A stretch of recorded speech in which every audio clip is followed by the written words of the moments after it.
What's going on, golf addicts? It's the Tour Junkies. It's the Sony Open 2023 from Wailea Country Club in Hawaii, and it's also the night of the Natty. Go Dogs! Let's Now, go. this time last year, me and Pat were in Indianapolis for the Natty to watch our Georgia Bulldogs bring it home for the first time in 40 years.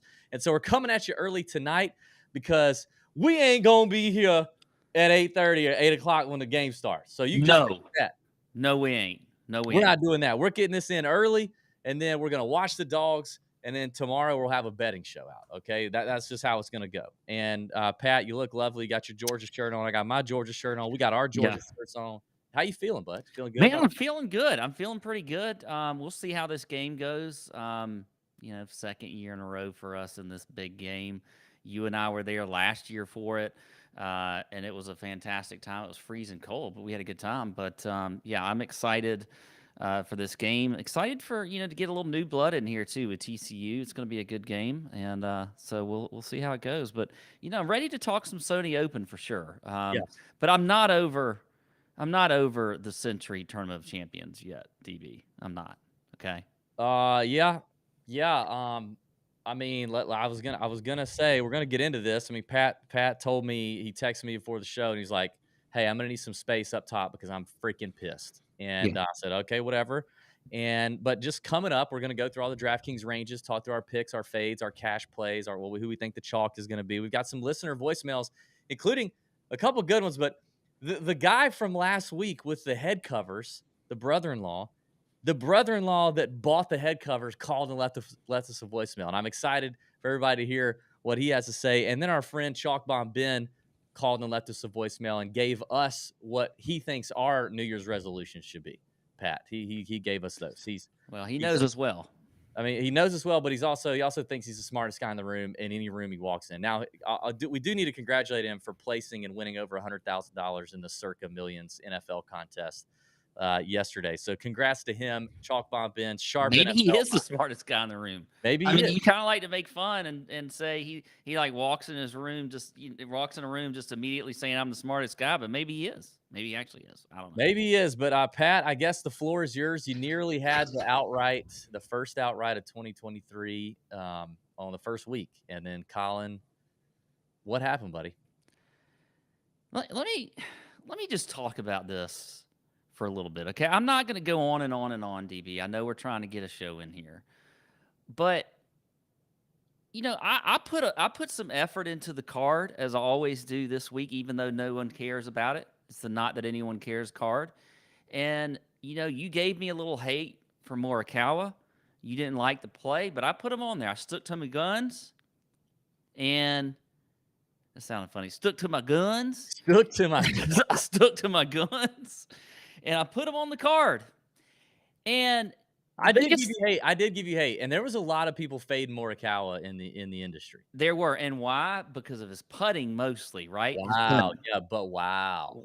I mean, the dude was putting lights out. One of his best putting performances ever after round 3. But then round 4 happened, and he birdies the second hole, and he's got a 9-shot lead. But he's got a 9-shot lead after the first or second hole. Okay. And Ron did Ron bogey the? I don't know. Ron bogey the first hole. Now let's give Ron a little credit. He won. He shot 10 under. Okay, he shot a 63. Yeah, that's not bad. Okay, but Morikawa still lost it. Okay, he still lost this tournament, and it happened with not just his putting, really, but his chipping. And here's where I really need to get into things, okay? What is wrong with the bump and run? Okay, what's wrong with the bump and run these days, kids? All right, you got to be all electric. You got to be flashy on the gram. You got to wear your Jordans. You got to, wear some fancy sunglasses. You can't wear Varnays or Ray-Bans anymore. You got to wear some crazy brand or something. You can't do anything normal, old school, like the bump and run. I mean, you're down a hill, you're down a slope, okay? You got to pop it up. You got to pop it up so it just checks up right next to the pin and stops 2 feet away, and it looks all good on TV. Guess what else looks good? A little dribbler up there, a little dribbler to about 4 or 5 feet, and you make the putt, okay? And here's what happens when you try to just hit your little flop shot that you think so cool and flashy. You chunk it. You chunk it like Colin Morikawa did. He chunked it, and it goes 15 feet, rolls back down past you. Doesn't He even go put at your feet. It rolls he stuck past you. that leading edge straight into the ground. Straight, I mean, Straight tight, into the ground. tight, soft Bermuda, which is so scary. I mean, that's what we have at our club. So scary to chip off of. And he's talks about how he's using the bounce more and all that stuff. And then he just stuck the leading edge in there like he meant to do it. You know, I think he meant to do it to me. But here's the thing. Colin, if you can hear me, I know you can't. I will teach you the bump and run. You will learn the bump and run from one of the best in the world. Where are you And ranked right now, by the way? Where's your I'm at least in the top 500. I've moved up considerably over the Oh, summer and the winter. Let me tell you something. There's people that can tell you, hey, Joe Idoni, new addition to the Tour Junkies. He can tell you he's played with me. He's seen is there anybody that listens to the Tour Junkies that would call in and and share firsthand experience what they've seen Pat Perry do in terms of the bump and run? You can call 706-6-ADDICT, 706-623-3428. I would be interested to hear if anyone has any There testimony. may be a few people that were at Golby's Cup that could attest to it. I mean, now Maybe. we lost, but I'd hit a pretty good shot in there that was a bump and run. But look, I mean, that's all you needed to do on that hole is just get it up there. You don't need a bogey. It was a par 5 anyway, one of the easiest holes on the golf course. And then before that, he's got an easy bunker shot. I think, you know, I know a lot of shots that these pros hit. And he picked that. He picked that perfect. Yeah. Where was that one the next hole? He picked the bunker shot and chunked the one on the Bermuda. It was ugly. He should be mad at his caddy too. I heard they were talking on the broadcast about, well, what are they saying? And they're like, I don't know. He's not really hearing much from his caddy. If I were his caddy, I would have been like, look, I can't hit this shot for you, but here's what you're going to do. What club would you have pulled right there, Pat? Oh, 8-iron easy. 8-iron, bump and run it up the hill. Yeah. I mean, you know, hindsight's 2020. In retrospect, gosh dang, that would have been nice. I mean, for even to hit it to 10, 15 feet and just, you know, not give yourself a big number. But man, it was rough drama. You know, we thought we had it locked up 20-1. Pat was going to hit his first bet of 2023. Had it locked up, counting the units pretty much. I mean, we were counting the units, and then it happened. But I will say this: his putting looked really good. Changed the grip, new putting coach. I can't remember the guy's name, Sweeney or something. Changed the grip, new putting coach. Dude, I mean, if that maintains, Morikawa, who hasn't won in over a year, was like a year and a half. If that maintains, like, yeah, but now he's got to forget this whole debacle. Yeah. All right. Well, let's move on from the Century. I know it was a tough one. We were texting as it was all unraveling there, and it was tough. I know you're upset. So, and I was upset. I wanted the win for you. I wanted the win for us. Would have been nice, but you know, John Rahm wins at plus 650. Like, I mean, what a terrible way to start 2023. Yeah. That's a very suboptimal way for Tour Junkies people to have a golf tournament go. That the guy at 6-1 storms up the leaderboard, shoots a 63 to get it done. I'm not happy about it. Not happy about it. All right. We're going to get to the 9K and above range on DraftKings. Before we do, we're presented to you by our friends at Front 9 Coffee, the place to go. If you love golf, if you love coffee, Front 9 Coffee is where it's at. Okay. Front9coffee.com. That's front, the number 9, coffee.com. Use promo code TJ10 to get 10% off all your orders, off of the whole order. Okay. This is small batch, artisan, small business kind of coffee right here in Augusta, Georgia. They don't roast it till you order it, so it's fresh. So when you order it, it's going to take a little bit of time. Good things take time. They're gonna go ahead and roast it like the next day or two. They're going to package it up. They're going to deliver it to your door anywhere in the U.S. and Canada, I believe, and get it to your house. You don't have to go to the grocery store for it. You don't have to buy that crappy stuff, and just get a little bit of it. It's good. It's for golfers. It's for coffee people. We have our own brands, DB's Big Large Bucket of Balls coffee, hazelnut blend. Pat has his kind of espresso Milano whatever It's that means. Italian, yeah, Italian espresso, bump and run, obviously. Oh, Has yeah, right. bump and run. Yeah. So it's great stuff. Check it out, front9coffee.com, promo code TJ10. Support the small business here in Augusta that's supporting us, helping to bring more fantastic content to you in 2023. We appreciate Front Nine Coffee and would appreciate it if you like coffee to give them a try. That would help us out. All right, 9K and above range, Pat. Let's chop it up, shall we? We've got Tom Kim, Sung J M, leading it off at the top, along with Hideki, Jordan Spieth. You got Hoagie, old Tom Hoagie. We had him on the show. I talked to him right before college football season started. A big TCU guy. We even did a college football over unders win total deal with Hoagie. I don't actually know how well he did on that because I made him pick all the bets. I need to go back and look at that. But he's made the trip to LA. He is there for the Natty tonight as we are recording. I hate it for him, but he's gonna be disappointed. I do hate that. A couple Georgia Bulldogs right behind him, Russell Henley, Brian Harmon. Then you got Corey Connors. Billy Horschel allegedly is withdrawing, although I don't know that it's official yet. I think he said after Kapalua that his swing was so bad he was going to go back to Florida and work on some stuff. So stay tuned on Billy Ho. Keegan Bradley, Mav McNeely is back. I got hearts in my eyes right now. Yes, And Taylor Montgomery, the one everybody's the chosen one for 2023, the chosen rookie that everybody's all, got a little, they got little, they're pitching tents. If, they're pitching tents for Taylor Montgomery these days. It is what it is, all right. So to start it off, I think let's talk about chalk, where we think the people are going to go. And I think the people are going to go straight to the top. It's our first full field event. This is still at that time of year where we can really take advantage of some unknown players, maybe some unknown names down there in the 6K range that we think present a lot of value. And I think there's some in there. But it's a little soft in terms of pricing, right? The top guy only being 10.5 and not high 10s or 11 even. So the pricing's a little softer. I think, two guys coming out of Kapalua, which has kind of been the trend. I think it's like 8 of the last 9 winners here have competed at Kapalua the week before. So, I mean, it makes a lot of sense that Tom Kim and Sung Jae would be up top. And I think I think both of those guys are going to get plenty of looks in this range. And then I kind of went, so in terms of guessing the chalk, I went a couple of other different directions. I went Taylor Montgomery because he is the DFS guy. If you're playing in a large contest, with a lot of public money, like small entry fee, large contest, maybe he's a little lower owned.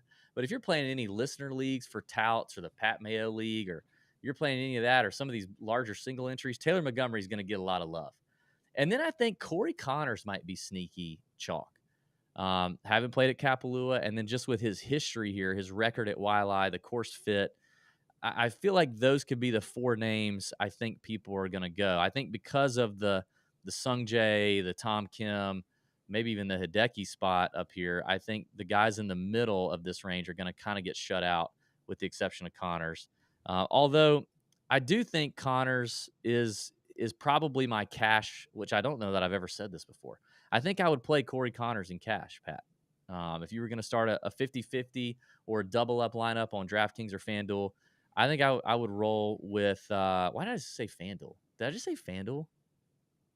Did you? You weren't paying attention. Why would I expect you to be paying attention? Tell me in the chat if I just said FanDuel. Why would I say that? We don't even play FanDuel. I don't know. That was weird. Anyway, Corey Connors in cash.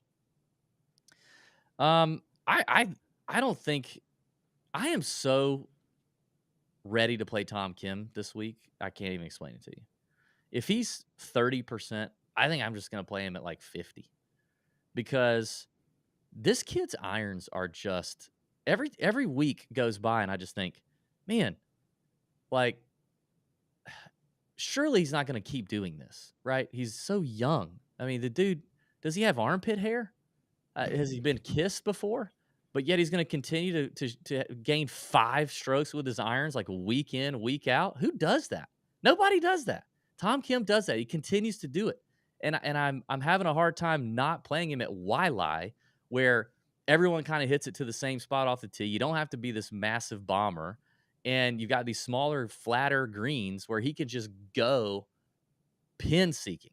Like, what do you think about Tom Kim up top? I love Tom How are you Kim. gonna avoid him? Can you? I don't see how I can. I mean, a lot of people I agree are gonna go right to Sung Jae and Tom Kim. I mean, especially when you don't have an 11K guy in the field. So I think that, but and you just got to overexpose yourself, TV. Oh, You got I to will. overexpose. Um, you gotta lift the shirt up, Yeah. okay, and go with some Tom Kim or Sung Jae. I think I'm gonna Yeah. choose. You got to choose between the two. I'm going Tom Kim though. You could play both of them though. You could. You could play both of them. But I'm God, Tom Kim. He's just fun to watch too. Yeah. He talks with his caddy. Yeah. He does all these things like it's like kind of listening to Jordan Spieth, but like actually But he's not he whining. he's not whining as near as much Yeah. as a Jordan is.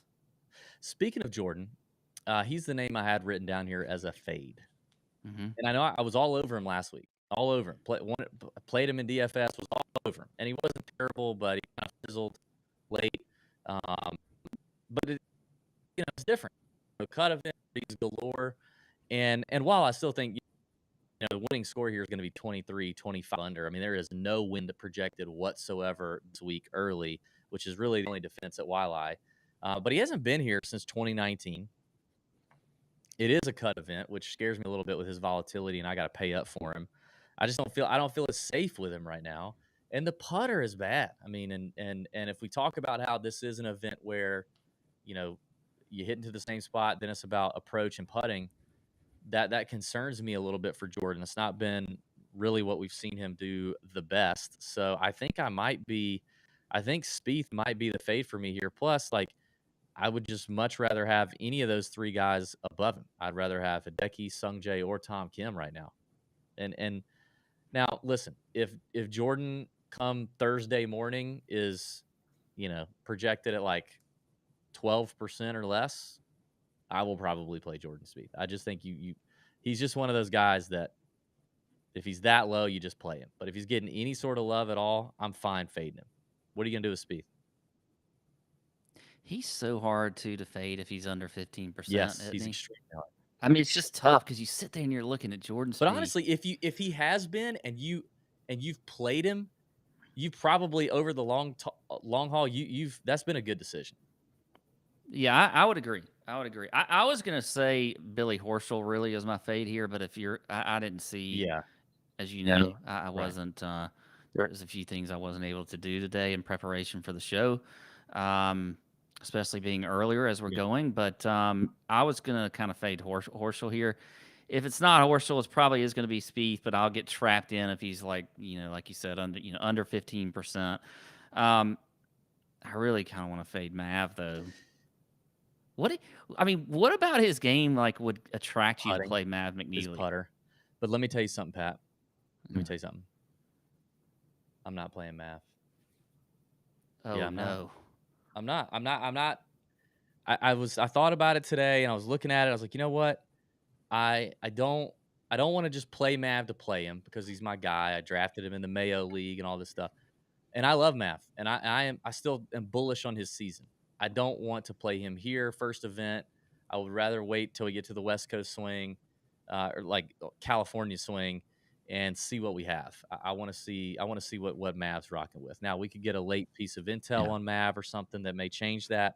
But I'm actually not going to play Maverick McNeely. I'm sure you guys are in the chat are probably shocked by that. One more guy I want to ask you about, Tom Hoge. Is there a scenario where you play him? Because I think you play him if TCU loses.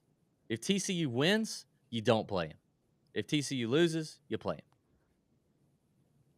And your thinking here is that if TCU wins, he's partying like crazy. He's coming in hot to Hawaii. Probably not tomorrow. No. Probably going to be Wednesday. Maybe get 9 holes, and then I would think two. Yeah, Tuesday. Well, probably Wednesday. Yeah, because he'll be kind of struggling tomorrow. Now, it's not that he really probably has to play a whole lot of practice round. Like, he knows Waialae. He's here all the time. But yeah, I think it's just kind of the hangover there, right? I agree, but also it's his history here is interesting to me. Like, you would think it's a perfect course fit, and I think it is. You look at 2020, he was T12. You look at 2018, he was 3rd. but then he misses the cut in 2019, misses it 2 times in a row, 21 and 22. He is playing a lot better right now than he may have been playing, leading up into 21. I don't know about last year though. He played really well on the West Coast last year. So, um, Hoagie, I think I agree. I'll probably wait to see on him, but I am going to go with my dog. Russell Henley there at 9,800. We know he's got a great history here. Finished second here last year. His ball striking is right on point right now. Approach, everything. So I do like Russell Henley right there under Tom Hoagie. Our boy Alex in the chat says Hoagie's flight is booked for Tuesday. Alex would know. Alex would know. He would. All right, Yes. Alex, we're gonna hold you to that. One more thing I do want to say. I said that was the last thing, but Brian Harman, I was looking at something interesting on him. He's played the Sony a ton. Okay, he's played the Sony every year since 2012. Every year, hasn't missed a year. His 2 best finishes: 4th place in 2018, 13th in 2015, I believe, were the only other 2 years he's played the Century the week before. So, Harman adding to that Century week before somewhat narrative there, but his 2 best years since 2012 came following the Century Tournament of Champions. So, obviously played okay this past week. Seemingly would fit the golf course that is Brian Harman. All right, Pat, I want to get to this voicemail. What? Did my phone just ring on the? I want to get to this voicemail from. We're going to interrupt this program before we get to the 8K range. From the guy who bought the iron head covers for the listener that we listened to last week. We gave him some advice. We told him apparently the listener is about to get married to this guy's sister, and for Christmas the guy bought him iron head covers, and he wanted to know what to do about it. And you and I had some strong opinions on the future brother-in-law that bought said iron head covers, and I guess he heard the show. And so he's called in, and he has some things he wants us to know. So here you go. Hey guys, this is the future son-in-law of Jack, the guy who bought him the iron covers that you guys had on last week. So just wanted to answer a few questions. 1, yes, I am a golfer. 2, yes, I did get him the gifts as a joke. But I'm upset that he didn't mention the other thing I got him, which was a bright white belt and matching white pants to go along with it. Also, I gave him a coupon for unsolicited swing advice on every tee. Wanted to let you guys know what the true story was behind that. So, love what you guys are doing. Jack turned me on to you guys. Yeah, so he goes on to say Jack told him about the show, and now he's got a new listener. Which, first of all, Jack, that is exactly what we're talking about. Way to spread the TJ gospel and tell others about the podcast. That's the best thing any listener can do for us, is tell somebody else to listen to us. But first of all, also this guy sounds like he's in witness protection program, because his voice sounded very like doctor to me. Did you pick up on that?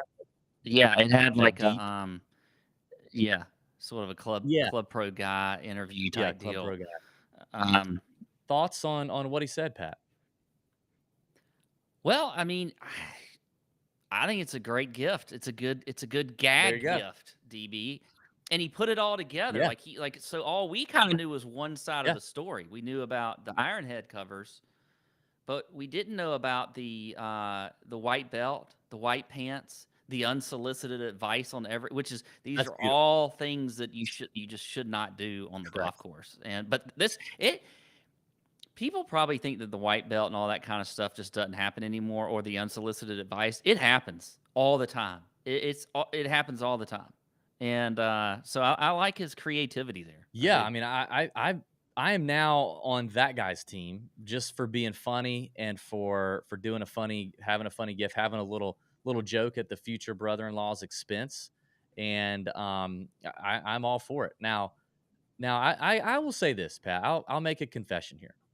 I wear white pants. I do. I have white joggers, and I love them. I think they're handsome. My wife likes them.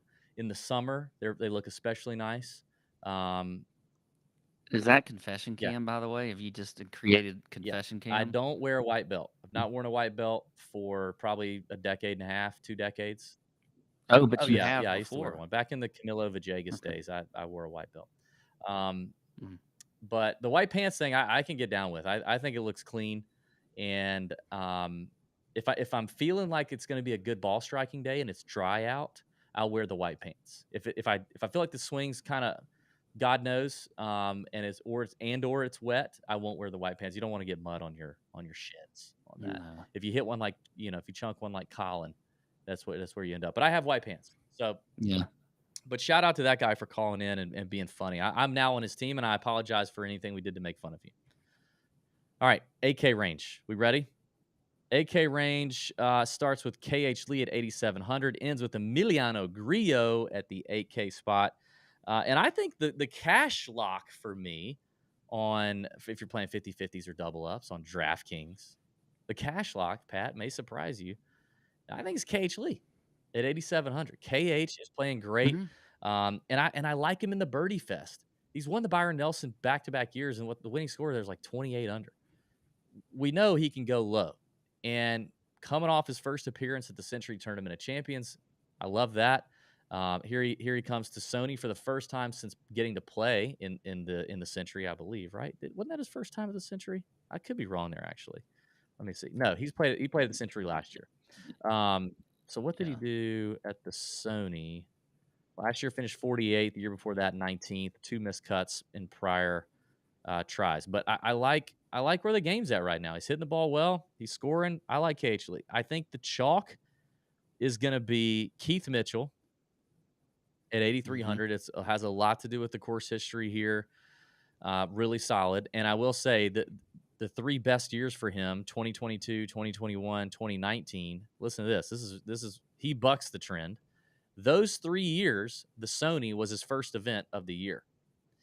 In 2020, when he got to play the Century as a result of winning the Honda, he missed the cut at the Sony the week after. So he was opposite land. I don't know what he's doing, but he's opposite land. But 4 top 25s, 2 top 15s, a top 10 in the last 5 years here. I think he will be a chalky player. And maybe you still play him. I like him. I definitely like the fit here. So maybe people roll with him. If you want to play with him in cash, I think you could probably do that too. But I think he'll be a popular player. And I think people are itching to play Cam Davis. Yeah. You think so? I was thinking about that. I'm Are itching. you? I'm itching. You know, to play. I always love playing some Cam D. And I was thinking, like, could Putnam and Grillo catch some steam? Yes, I think they could. But then I was like, well, That's chalky. yeah, like that's what I was thinking. Like Rubber meets the road, though. Are they going to hit chalk size numbers in 8K for GPP tournaments on DraftKings? I don't know. Maybe we'll see who pumps them up out there in Toutland. But that's kind of where I'm thinking some of the ownership's going to fall. I'll tell you who I don't like. This is opposite land DB this week. I'm not going to play Siwoo. I know. Listen, it doesn't change the fact that I wore an illegally acquired shirt from his wedding on last week's show. I love it. What? I love it. But I mean, I got to be smart here, Pat. I got to be wise. I got to be, I got to do the people justice. Last week I felt very responsible. Because DB's Big Balls betting card, I cut my units in half because I just knew the trend was the shorter numbers are going to win. There's very little hope for us, and I wisely. You shouldn't cut your units a whole lot. DB. I wisely cut it in half, and saved half a unit. Could have lost it all. Could have lost all the weekly units, but I saved them. I was being responsible. I was betting responsibly. And if I'm betting responsibly in the 8K range, playing DraftKings, I don't think it involves Siwoo. His putter, ever since he broke the putter over my shoulder, it's been bad. It's been real bad. Like dark, under the bed dark for Siwoo from a putting standpoint. Not good. He got married, as I documented on my shirt last week, which I don't know. Like maybe he's been busy. I would imagine he's a lover, and I bet he's been busy. I mean, Siwoo, he's been busy. And the course record here is not good either. So, like, what are we really excited about right now? I'm just not there. Yeah, I was going to say the course record isn't great. I could see myself being tempted to go with some Siwoo though, especially if I get a little low owned Siwoo. There's a few guys in here that I'm curious about though, and I just I'm drawn to Seabez at 8,100. Finished 17th here last year. I don't see a lot of good numbers from the ball striking standpoint for him, but he is a fantastic putter. I mean, just an overall putting, he's fifth in the field. Yeah, he is a good scrambler. This is a course where you do need to scramble pretty well on. So Seabez, I think, is gonna, he's right there next to Putnam and Grillo, who you said might have a little ownership. Siwoo's right above him. Seabez could be the sort of sneaky play in here, right there at 8,100. If you want to get a couple of the Oh, I think he's gonna be sneaky. If you, and if you're getting Tom Kim up there up top and maybe another guy in the 9K range, you drop down to Seabez. I would feel really good about that.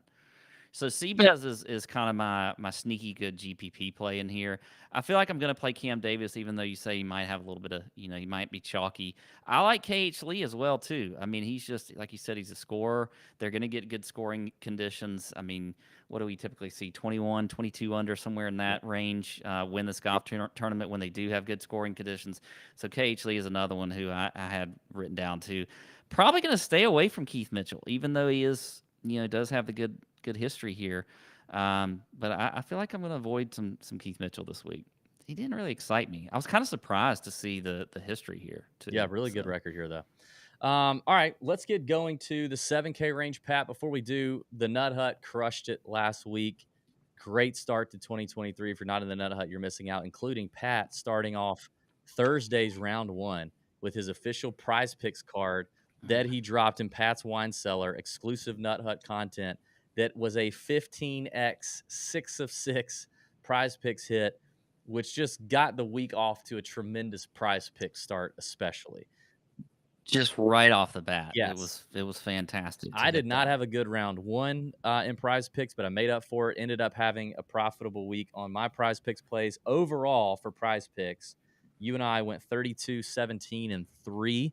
32 hits, 17 losses, and 3 pushes. But we made a ton of money, and a lot of people made a ton of money in the in the Nut Hut tailing Prize Pick stuff alone. And then, of course, we had the 20-1 sweat from your betting card that was dropped on Colin Morikawa. Our boy Joe Idoni dropped in some killer head-to-head matchups. He hit all 4 of his head-to-head matchups, I think it was. Or no, 3-0. Went 3-0. 3-0. Earned over 4 units in the head-to-head matchups. The exclusive content dropped. It was nice. We also shared some news from the course about a few players that ended up being fairly spot on. Probably saved you some money on one chalkier name that ended up finishing, I think, 30th or 32nd. So that went well. The chats went great last week. First week in the Nut Hut doing some of the new exclusive content. I would say it was fantastic. I think it went swimmingly. And if you're in the channel, if you're in the chat, if you're watching, comment, drop a comment after the show is done going live. Tell us what you loved about it. Hit the like button, subscribe to the YouTube channel if you've not already as well. And here's a fun comment question. You ready for this, Pat? I'm going to dish this out before we get to the 8K. I'm excited about this. My brain thought of this. And I don't really know if I know the answer, but I'm interested to hear everybody else's answer. Whose career would you rather have going forward? Okay. Stetson Bennett the fourth. Staquavius, as he likes to be called. Stetson Bennett the fourth, UGA Bulldog, playing his last game in college tonight for the Natty. Or Davis Thompson. Now, DB, why'd you pick Davis Thompson? Well, I don't know. I mean, it was another Georgia Bulldog, number 1, so 2 dogs. But with Stetson, it's what's really going to be the trajectory of Stetson Bennett's career? Will he get drafted? I don't know. I think he might. But if he does, it'll probably be very late. Will he ever see the field? Not sure. He's definitely still make a lot of money as a backup quarterback in the NFL. Will he not get drafted or not make the field after a few years and get into media? We've seen that happen. Aaron Murray's done that quite well for the Dogs. Will he just kind of go do something else, but his career will be that in the state of Georgia, after you win the Natty for the first time in 40 years last year, you don't ever pay for a meal or a drink or He'll a be lot of set. stuff. Yeah. And if he wins another one Yeah. tonight, well, he's already set. I mean, he won the first one for Georgia in 40 years. Yeah. But he can, there's an insurance agency out there that's immediately going to give him a portfolio that could, be worth millions or something. Like he's not going to be hurting no matter what happens. So you have that, and I get it too. Like maybe people from parts of the country that aren't super into like college sports, college football, don't quite understand how that could work. But I mean, he will be a god in the state of Georgia for the rest of his life. Okay, and so I just thought it was interesting because like then you have Davis Thompson, who's this super young, very talented, guy that has had a few PGA Tour starts. He's made some money, but who knows? He could flop. He could totally flop, or he could be incredible. So like if you had to pick today, whose career would you rather have? Drop in the comment section here on the YouTube channel. Maybe tweet at us if you're listening on the podcast, podcast listens or whatever. I don't know. I just thought that was a fun exercise to go through. All right, Pat, you ready for the 7K? Let's hit it. 7K, full of some names, lots of names. I had some people asking me earlier about this guy, and I'm going to tell you, the theme for tonight is DB's fading guys that he actually really likes. I'm fading a lot of guys I like, a lot of guys I'm very excited about for 2023. But I'm not excited about Nick Hardy. And I had people in the chat this morning doing the live first look betting show ask me about Nick Hardy. And I like Nick Hardy a lot. He's good kid, very talented. I'm a believer. Interviewed him on the show a couple months ago, and he talked about the courses he loves, the courses he doesn't really like, he doesn't get excited about. One of the things he mentioned, spoiler alert, is he doesn't like courses where his driver is somewhat neutralized. He's a long, straight hitter. The driver is going to be a weapon for this kid. And at Waialae, it's not that you can't hit driver, but it's a little bit neutralized, So I don't know. And he's got a 14th here and a miscut, which is interesting. But I think I'll probably pass. I think there's a lot of people geared up to play Nick Hardy. What I actually hope happens is I'm going to fade him. I hope he doesn't play well. And then I'm going to jump on him at the West Coast swing, and especially Torrey Pines. So Nick Hardy's probably the fade for me. In terms of chalk, I don't know. Like, I think this 7K range is just very much the same, a lot of the same caliber guys. When I look at, like, there was nobody in the range that I really saw and was like, oh, that's a big misprice, or that guy's going to be chalk. Because they all kind of have warts, and I couldn't really land on one. I actually want to pose this question. As bad as Webb Simpson has been, knowing that, other than the Wyndham, like I think he, and maybe Heritage, like he owns the Sony. Like Waialae and Webb go together, like peanut butter and banana. And are people going to play him because of that? Or are people still... I feel like people will click his name because they want to, he's going to show some low ownership. They're going to look at course history here. He did show. Am I wrong? And I guess he didn't really show much in the fall. Not that I remember. No, he missed the cut at the RSM. Yeah, I mean, I don't know. I don't know. I just. But he won't be chalky. I can tell you that. Okay, yeah. So I'm guessing the chalk is going to be Denny McCarthy, because Denny McCarthy's always chalk, and I ranted about that in the first look show about Denny. Denny's not going to win.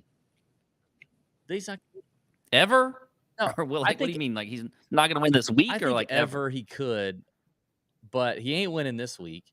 And I still. Do you know that as long as Denny McCarthy's been on tour, he doesn't even have a runner-up. He doesn't have a runner-up finish. His best finish is a third.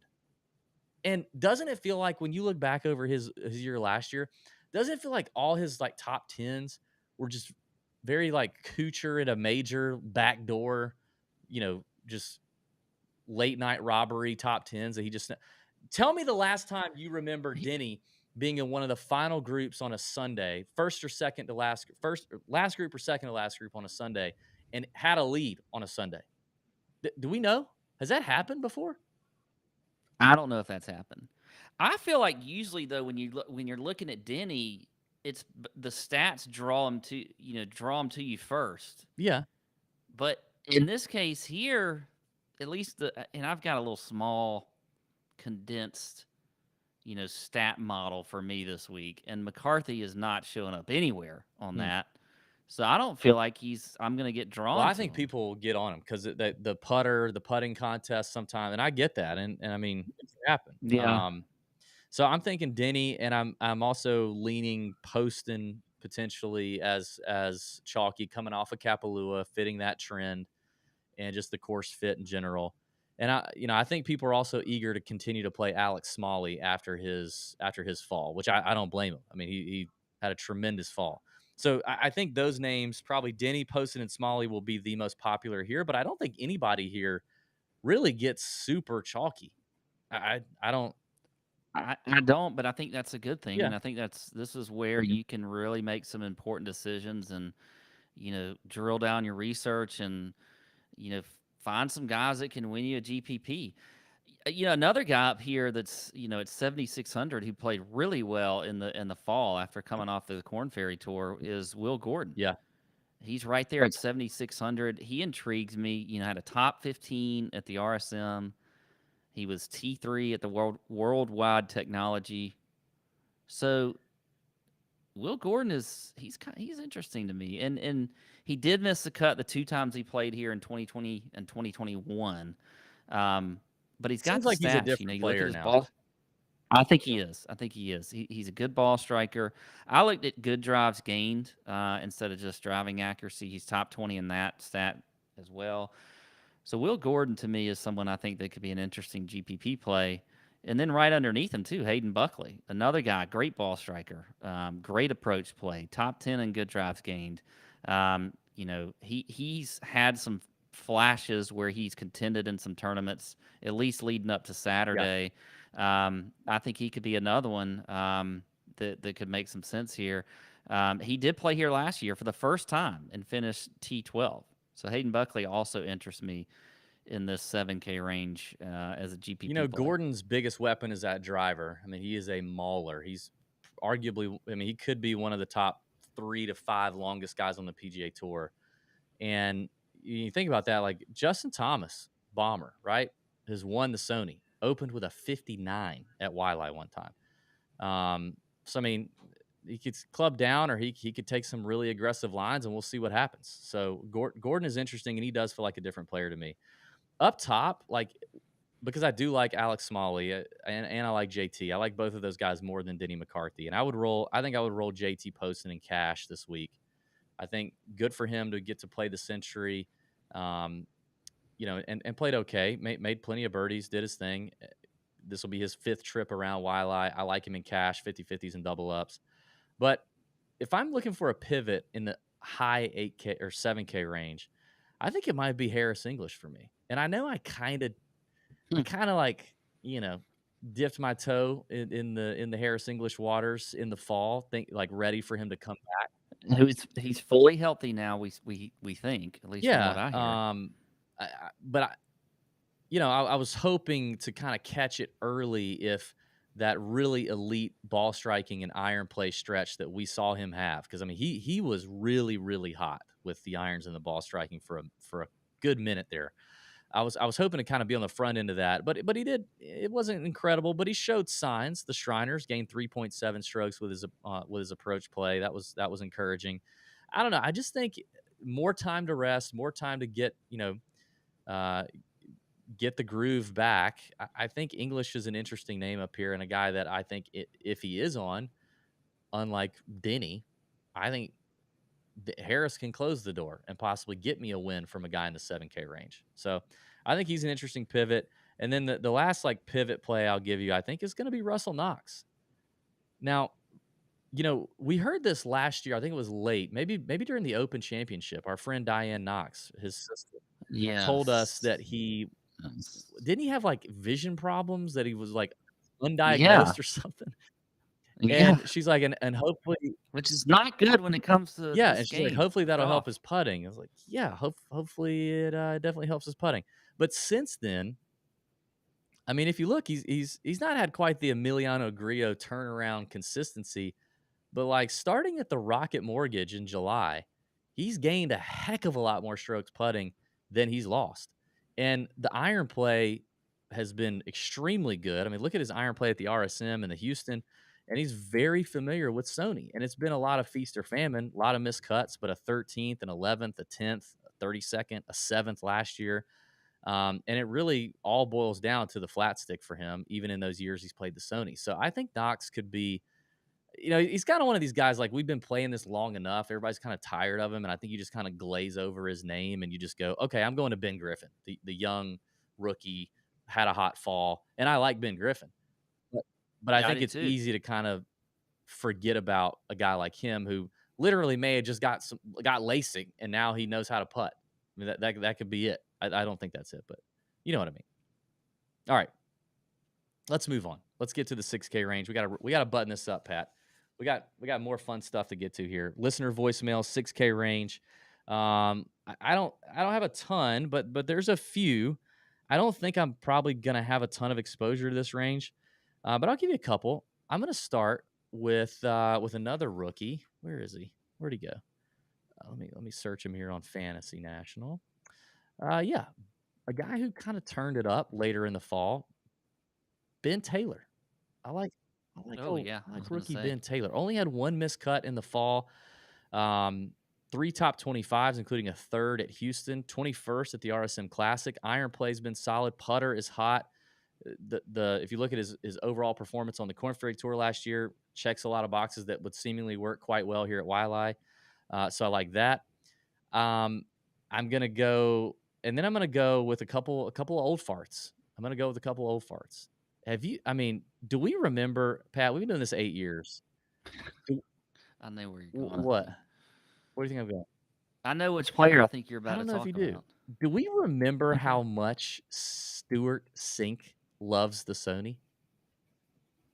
Okay, I didn't think you were going This man has played the Sony 16 years. 2, 4, 6, 8, 10, 12, 14, 16 years. His last miscut was 2013. He's only had 3 total miscuts in 16 years. In every single year except for 4, he's gained strokes with his irons. He's got, let's see, 1, 2, 3, 4, 5 top 20s, 2 top 10s. Like, for a guy like Stewart Cink, old and cheap, that's pretty good. 6,900. I think I might roll out a little bit of Stewart Cink. And then I'm going to go with little David Lingmerth. That's who I thought you were going to go with. Does it sound like that should be like some sort of nursery rhyme or something? Little David Lingmerth went to the Waialae. Little David Lingmerth went to the nursery and he got him some popsicles. What? Are you on mushrooms? What? I'm not even drinking. I'm not either. I don't. Yeah, this might be. I got water. I don't know how many podcasts we've done in the 8 years without podcast juice, but it's probably less than 10. And this is one of them because I know that when I'm done, it's about to be on. Okay. But I mean, Lingmerth, 10th at the RSM, 8th at Mayakoba, 11th at the Bermuda, all in like October, all in the last month of the season. So Lingmerth is and he's also a good fit here. I mean, you don't have to hit it far. Just roll the rock, do your thing. He's got a 13th here in 2016. Hasn't been here since 2017. I think Lingmerth is interesting. And then one more, Pat. I might go ahead, and I don't think I played this guy all year last year, but I think it could be worth going back to a revitalized, a rejuvenated. He was juvenated, then he lost it. Now he's rejuvenated. Harry Higgs. Oh. Are we ready to see possibly where is he? Oh, 64. Big Sexy come back and be good again? Or is that possible? I mean, you might. All right, that's my 6K play. Okay, well, I was gonna go the David Lingmerth route, and now I'm thrown off by the Lingmerth nursery rhyme. I also do like Ben Taylor. You mentioned him, and I believe at 6,800, he's another one that I would certainly look at. This is anytime you get on a course like this, it's hard to not want to click Adam Schenk. It's Yeah. hard. Always checking boxes on the ball striking, the approach. Great driver of the golf ball as far as being accurate off the tee. He's another one that I think could make some sense, but he sucked here in the past. He hasn't made a cut in like 4 years. Yeah. So I don't know, maybe not. Okay. I'm just looking at names now. I want to remind everybody the Listener League on Nitery. If you're in the Nut Hut, if you're a paying member of the Nut Hut, the link will be dropped. It's already set up. The Sony Open Listener League is dropped, and the counting, like, it starts this week. It's official this week. We got everybody accustomed to it last week. Kind of got your feet wet, got to play around with Nitery. But the link for the Listener League will be dropped. Your chance to win a trip to come to Augusta or Savannah, spend a weekend with me and Pat, play some golf, have some drinks, have some food, have some laughs. We've done that for now like 3 or 4 years. It's been great.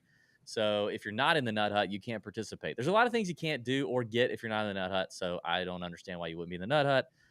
And also, we will have a member of Nitery's team in the Discord server already, prepared to answer your questions to help you get accustomed to things and kind of navigate your way around it, which we're excited about. It's something different. It's a different format.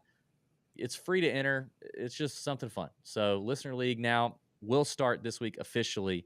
And also Pat is your chief source for Listener League information. So, okay, Yes. let's wrap this up, Pat, with listener voicemails. I think we got to start with probably the most controversial one, and that would be Ben's. Ben heard our voicemail episode last week, and he said, boys, terrible New Year's resolutions. I got some New Year's resolutions you guys need to do. So he called in. So I'll play this reminder, though. You can call in at any time and leave a voicemail and possibly get on the show. 706-6-ADDICT is the number. 706-623-3428. 706-6-ADDICT. Here is Ben's New Year's resolution for me and Pat. Again, Chalk Bomb Ben, kind of, he's kind of like the big toe of the Tour Junkies. Me and Pat really run the show, but Ben's like the big toe. He has his little stake in TJ. So here he is. Here's what he thinks we should do. Hey guys, formerly Chalk Bomb Ben here. Got a couple New Year's resolutions I'd like you guys to try and work on in the year of our Lord 2023. Number one, I would like for the Tour Junkies to get Stay Woo on the podcast. Not only would I like him to be on the podcast, but I would love for him to share a not safe for work or the children's story that has never been heard or told in public. New Year's resolution number two. Would like for Pat to not Irish goodbye the Nut Hut more than 5 times this year. It is inevitable that Pat will get triggered from time to time, so we're going to leave 5 in there as the quota, maximum quota. But I'd like to see it less than that in 2023. New Year's resolution number 3 for both Pat and David to learn what shallowing the golf club is and how it can make you a better golfer. David has made a little progress on that with his irons, but the driver has gotten even worse, and Lord knows Pat has not shallowed a golf club, at least in his adult life. Maybe he did when he was younger. I would like for Pat and David to get credentialed for the Masters as press. That is one of my real big New Year's resolutions for 2023. In 2023, I would like for David to admit he was wrong at least twice in the whole year. Next one. I would like for Pat to play a suboptimal round of golf, which does happen from time to time, and not be a poutopotamus the entire round. A poutopotamus. I got to experience this several times in 2022, and does not make for the most pleasant playing experience. I mean, you're playing golf. It doesn't matter. You're living your best life. hanging out with friends. You're outside in the sunshine. Just enjoy it. He has a point. Noted. I would like, and this last one, would love for David to buy things for the TJ Pro Shop other than stupid stuff that only David will wear. We've Yes. got this really awesome Please write that one Dolby down. logo. Looks great on many things. But there's just a lot. Okay, Ben, that's enough. Oh my gosh. Okay, so apparently Google Voice is making everyone sound like they're in witness protection, and Club Pro Guy, I don't know what's happening, but that is not Ben's voice. He does have a strange voice, and it's strangely deep for such a small Yes. man. But yeah, that was not his. That could not be real. Are you okay? I'm not leaving. I'm just charging. I forgot to put my charger in on the computer, so it's dying. Okay. So to recap, Ben's goals for us: say woo on the pod, which is how Ben says see woo. Pat to not Irish goodbye the Nut Hut 5 times, no, more than 5 times, but I think he will accomplish that this year. He won't do that. We've worked through that. Both of us the shallow of the club. Definitely not happening for Pat. Hopefully going to happen for me finally. Master, I love how he said I would like for David and Pat to get us, or what did he say? We get media credentials. Ben, you're not coming if we get. And then We're gonna admit that I was wrong at least twice. I do that all the time. You're wrong, Ben. And called Pat a poutopotamus when he plays bad and you're playing with him, which you definitely do. And then for me to put apparently stuff that's not garbage in the TJ Pro Shop. So let's handle these quickly. Siwoo on the pod, it will happen. But honestly, at this point, it's our white whale, and I don't know that we really want to have him on right now, And I will say this too: we've already talked about this internally, TJ headquarters. When it does happen, it will be in person. We are not going to do one over the phone, over Zoom, or over whatever with Siwoo. So, thank you, Ben. Pat, Irish goodbye in the Nut Hut. Pat, I think we've gotten the Nut Hut down to a science now. We've got. I feel like actually that could end up being. I don't want to say 0, maybe 1, but I feel like I can get under the 5. Yeah, I think sure. So, I think an appropriate number would be like 2.5. I would set it at like 2.5. Yeah. Masters credentialing. I mean, listen, we've never tried. If someone is listening from Augusta National, we would love to do it, but we've never tried, and that's that. Well, we have our reasons, but whatever. We're skipping past me being wrong twice. That's terrible. Pat, what are you going to do about not being a poutopotamus? Well, let me answer that, okay? Because I agree with Ben, because if somebody says something like that, because I've played with Ben, I've played with you, then obviously it comes from a place of truth. So I can't sit here and say that it's not truth. I feel like it does depend a little bit on who I'm playing with. If I'm like playing with my normal Friday group, I don't think anybody that I play with would tell you the same thing that you or Ben would say. But it's also like when I'm playing with you and Ben, and this may sound, don't get a big head about this, okay? But when I'm playing with you and Ben, it's like playing with my dad. Like when I used to play with my dad growing up, I always wanted to impress him or play better, or than I think I should. And whenever I play with you and Ben, I feel like I need to play well for some reason. And if I don't, then Poutopotamus Pat comes out, and I start. And it reminds me of the days when I would play like the father son with my dad, and I would start playing really bad, and I would just want to storm off the course. But I'm not going to do that with the buddies I play with on a normal Friday. So I don't know. I guess you and Ben are like dads on the golf course. We're your daddies, huh? And so, I don't want to. Let's not go that far. But I'm just trying to, I like to play well with you guys, and it's not like y'all play great every time I play with you. Yeah. So, and I'll work on that. I'll get it. But I don't. I think it is sort of. It's in a vacuum with you and Ben. Our friend Aussie DB wants to know: are you a club thrower? I have not thrown a club in a long time, but David's seen me throw a club, and Ben may have seen me throw a club. So it's like I revert back to the days of. In terms of the TJ Pro Shop, I mean, what are we talking about? Like, we have great stuff in the TJ Pro Shop. Now, Chris brings up Chris in the chat says, "What happened to the TJ calendar?" We did talk about doing a TJ calendar. I think that would be freaking hilarious. I would love to do that. That will take definitely a lot of thought and planning ahead of time and not like think about it in like December or January when we always think about it. So we could work on that. I think the biggest thing we would need to figure out is the photography for that. But you know, I would love to have a TJ calendar where the tournaments and key dates, are marked in like our world and TJ world on the calendar. I think that could be fun. But maybe drop in the comments. What would you like? What are we missing that we what do you want in the pro shop that we don't have? By the way, a very hot item coming to the TJ Pro Shop very soon. Why are you holding up your cat? Cats. What? What? What is happening? I don't know. The cat just showed up.